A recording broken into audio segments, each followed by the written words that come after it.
गौर करो, ये कुरान ही तो है जिसने रमजान के महीने को सैयदुल शुहूर बना दिया।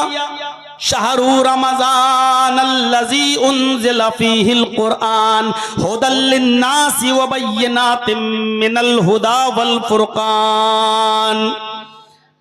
शहरु रमजान अल्लज़ी उन्ज़िला फ़ीहिल कुरआन हुदल लिन्नासि व बय्यिनातिम मिनल हुदा वल फुरक़ान। रमजान का महीना वो बाबरकत महीना जिसमें कुरान नाजिल हुआ। रमजान के महीने में भी तो 29-30 दिन होते हैं ना, लेकिन इस महीने को आजमत किसने दी? कुरान ने। रमजान को तमाम महीनों का सरदार किसने बनाया? कुरान ने। अगर कुरान रमजान के महीने में नाजिल नहीं हुआ होता तो रमजान की वो हैसियत नहीं होती।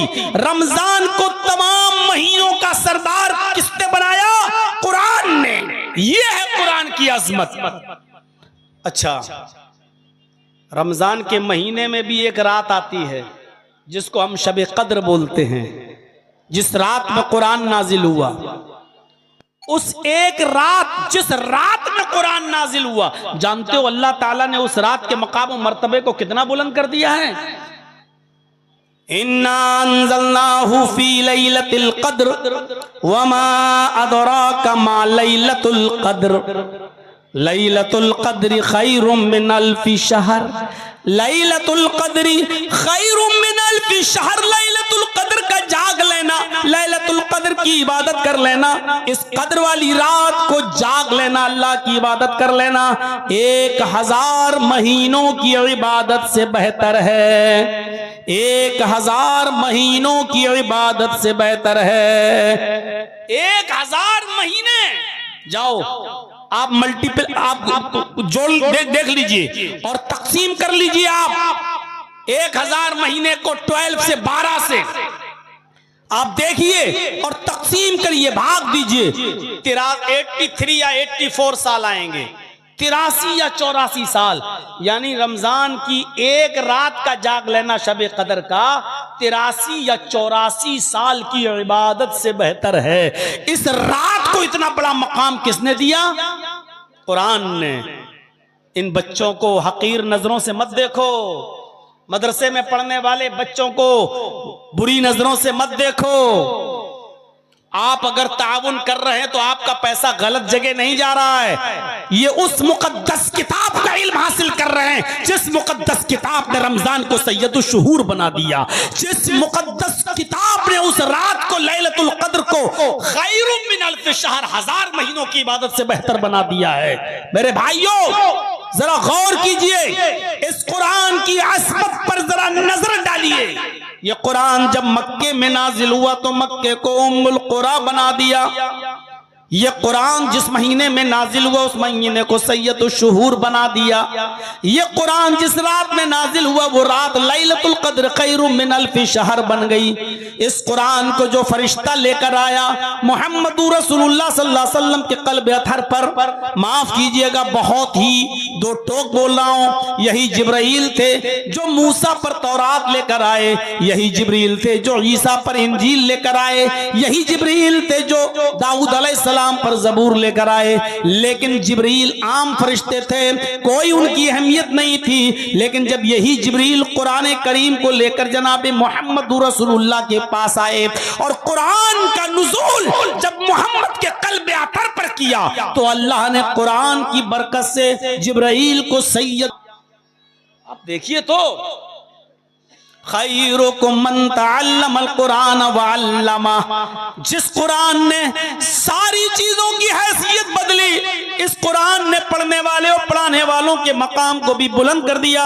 वो लोगों दुनिया में बहुत बड़े बड़े स्मार्ट लोग हैं, अच्छी अच्छी कैटेगरी के लोग हैं, प्रोफेसर हैं, इंजीनियर हैं, एडवोकेट्स हैं, IPS हैं, दुनिया में हर किस्म है, एडवोकेट्स हैं, IPS हैं, दुनिया में हर किस्म के लोग तुम्हें मिलेंगे। लेकिन काबे के रब की कसम अल्लाह के नबी फरमाते हैं इनमें सबसे बेहतर कौन है? कोई IPS की डिग्री लेकर आया, कोई एडवोकेट की डिग्री लेके आया, कोई DM बन गया, कोई एसडीएम बन गया, कोई इंजीनियर बन गया, कोई सिविल इंजीनियर बन गया, कोई आर्किटेक्चर बन गया, कोई कुछ बन गया। इल्म बहुत किस्म के लोगों ने हासिल किया, लेकिन अल्लाह के नबी फरमाते हैं तुम में सबसे बेहतर लोग वो हैं जो कुरान को सीखते हैं और दूसरों को सिखाते हैं। जो कुरान का इल्म हासिल करते हैं वो भी सबसे बेहतर, और जो दूसरों को कुरान सिखाते हैं वो भी सबसे बेहतर। यानी इनसे बेहतर इस रूए जमीन पर कोई नहीं है। आप अंदाजा लगा सकते हैं, आप गौर कर सकते हैं मेरे भाइयों। हर बाप की जिम्मेदारी है, हर बाप की जो साहिब औलाद है उसकी जिम्मेदारी है कि वो गौर करे कि उसकी औलाद कहां जा रही है, किस तरफ जा रही है। आपने क्या तरबियत दी अपनी औलाद को, आपने क्या सिखाया अपनी औलाद को। आओ तुम्हें एक वाकये की तरफ लेकर चलता हूं। हजरत यूसुफ अलैहिस्सलातु वस्सलाम की शख्सियत पर नजर डालो। थोड़ा सा मैं इशारा करूंगा। यूसुफ अलैहिस्सलाम छोटे थे, सारे भाइयों ने बाप से कहा है अब्बू जान यूसुफ को हमारे साथ भेज दीजिए, हमारे साथ खेलेगा कूदेगा, अकेले घर में रहता है, बोर होता है, हम उसके भाई हैं, हम लेकर जा रहे हैं। याकूब अलैहिस्सलातु वस्सलाम ने यूसुफ को अपने दूसरे बेटों के साथ भेज दिया, लेकिन उनके दिल में तो कदूरत और हसद था, इसलिए सारे भाइयों ने मिलकर यूसुफ को एक अंधे कुएं के अंदर, एक वीरान कुएं के अंदर डाल दिया। अब देखिएगा, कुएं के अंदर डाल दिया, फेंक के चले आए, और घर पे आने के बाद उन्होंने अपने बाप से क्या कहा, या बाना, कुरान देखिए, या अबाना इन्ना ज़हबना नस्तबिकु व तरकना यूसुफ इंदा मताइना फ़अकलहु ज़िब। आए अब्बू जान, हम यूसुफ को लेकर जंगल में गए, हमने अपने सामान के पास यूसुफ को बिठा दिया, हमने अपने सामान के पास यूसुफ को बिठा दिया, हम खेल कूद में लग गए, दौड़ भाग में लग गए। फ़अकलहु ज़िब, एक भेड़िया आया और वो यूसुफ को खा गया।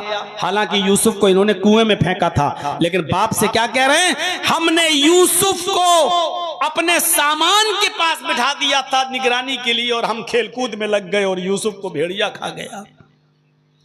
वमान तब मुमिनिन लना, बात की स्टाइल देखिए।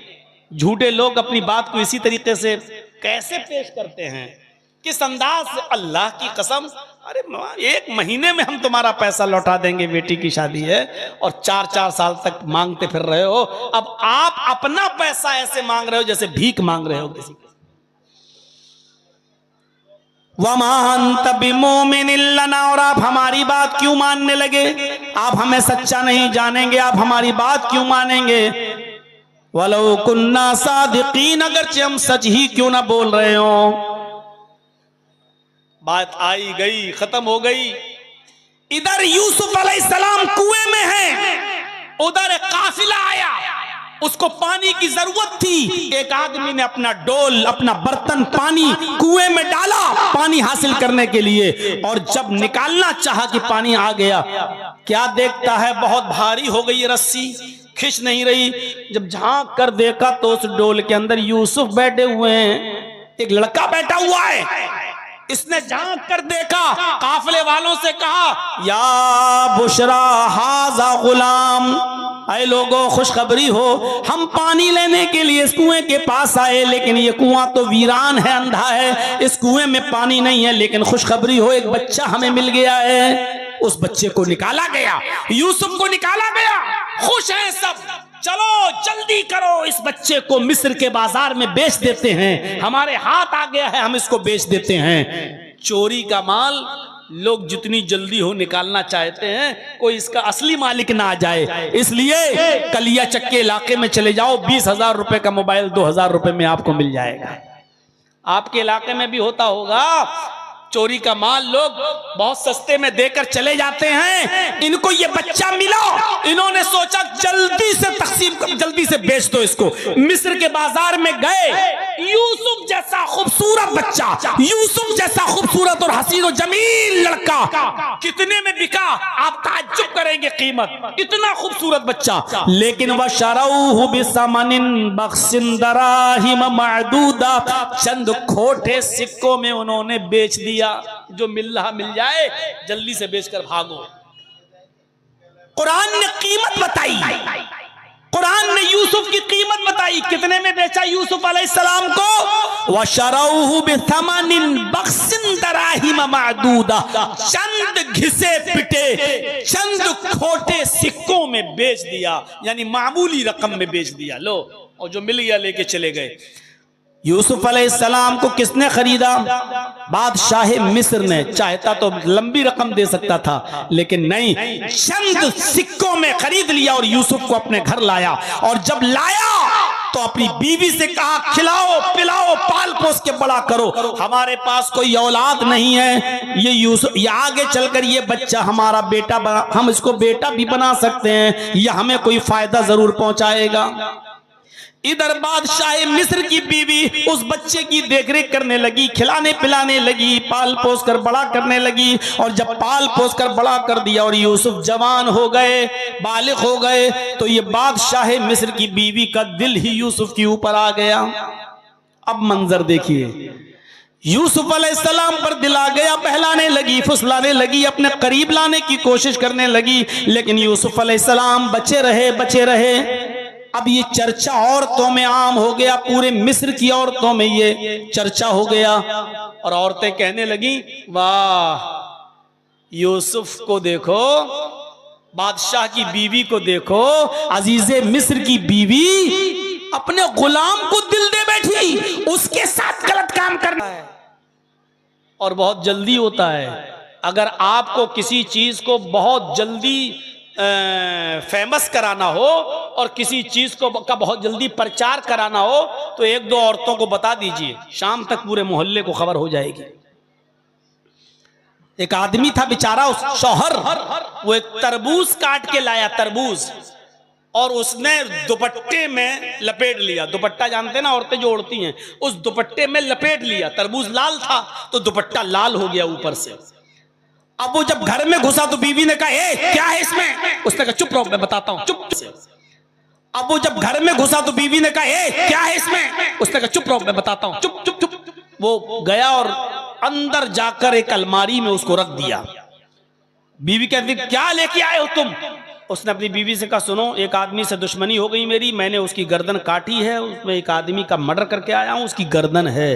अभी दिन में फेंकने जाऊंगा तो पकड़ा जाऊंगा, रात होने दो, मैं इसको नदी में फेंक के आऊंगा, अभी शोर मत करो, बस जाओ, तुम काम में लग जाओ। मार दिया हमने, एक आदमी का कत्ल कर दिया। ये क्या किया तुमने? तुम मेरी बीवी हो, कहना नहीं किसी से।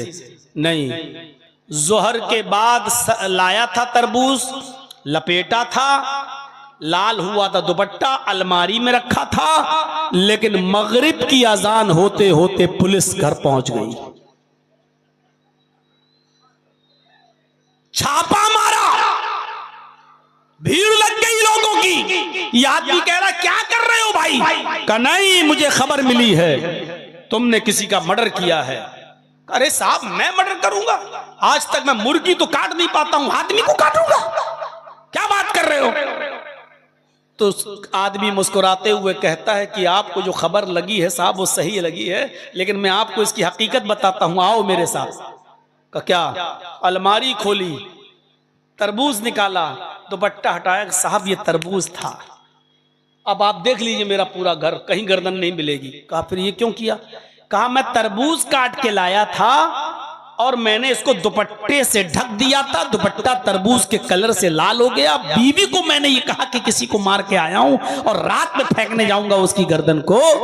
मैं ये देखना चाहता था कि औरतों का पेट कितना मजबूत होता है। मैं ये देखना चाहता था कि कोई राज की बात अपनी बीवी को बताना चाहिए कि